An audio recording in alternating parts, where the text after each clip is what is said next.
This is a brief history of economics. So let's get started a long, long time ago, where we had people that were on the earth that were known as hunter-gatherers. Hunter-gatherers were people that would hunt for food, and meat particularly in the form of animals, and they would also be gathering berries and plants to make up the rest of their diet. Also during this time, these hunter-gatherers lived in caves or temporary dwellings as they had to move around from season to season looking for different food sources. During this time, the food that was exchanged was really food for food, so this is the basis of economics. You had maybe some people trading meat for berries, and that was the extent of economics. Now, because these people had to move around, they couldn't really make any more economic advances because they're really just worried about what food they have. Now, something important happens called the agricultural revolution, and what this really means is that people figure out that you can take a seed, put it in the ground, and a little time later, a plant will grow, which you can then eat.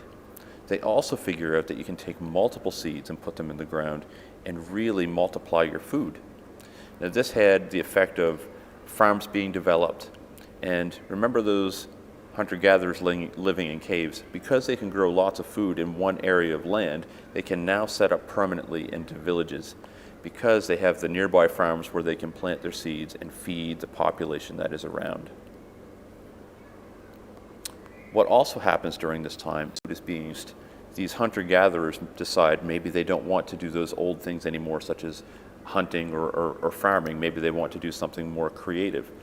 And so another economic activity is added to our history of economics, and that is the creation of tools and goods and services that can be exchanged for food. So during this first agricultural revolution, we have this new element of economics being added.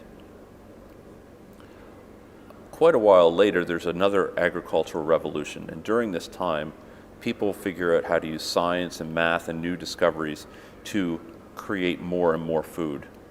Because so much food is being created, there is something called a surplus, or more than what they need. Because they have more than what they need, they can box it up and they can ship it to other countries. So villages start to become cities at this point because the villages were sustained by a little bit of food, but now since the surplus, more and more people are able to concentrate in one area because if they run out of food, the surplus can be shipped in from other villages and other towns and cities. Another event that happens is called the Industrial Revolution.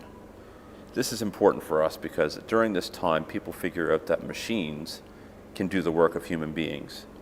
As a result, people start to make factories where goods can be produced en masse, and humans are still needed to work there, but they have people working machines instead. Also during this time, people figure out that they can use steam to power or propel vehicles. Now, because of the surplus of food and the surplus of goods that are being produced, these steamboats or different means of transportation lead to a global economy in which goods and services can be transported around the world. That brings us to our current stage in history recently.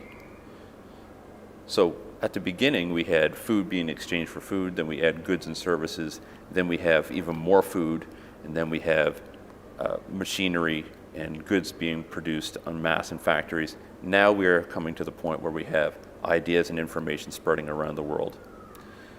And my question to you is, what do you think is next? What is the pinnacle of economics with information being traded?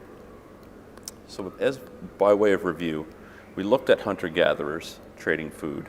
We looked at the agricultural revolution and how planting one seed can make a difference in where people live and what people do for a living.